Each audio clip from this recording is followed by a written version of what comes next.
Welcome back. Now, another thing that you can do when you are doing a live event is you can embed the link on one of your web pages. So for example, if we were to take another live event and we were to create one from YouTube Live here, and we were to start the live event, our Hangout would start and we would be broadcasting live on YouTube Live. We can go inside of our page by clicking this edit button, and we can then click view on watch page. And you'll notice then that our stream is live here.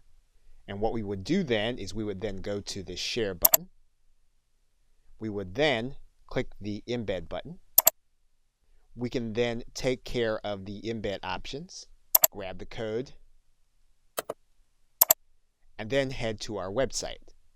And of course, we're just using WordPress as an example. You can use the site builder that you find most helpful. We're going to put in our code after a center code. Once we have it, we're then going to click publish. And then we'll view our post here.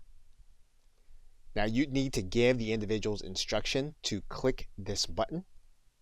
But as soon as they did, they would then be watching our stream live as it happened.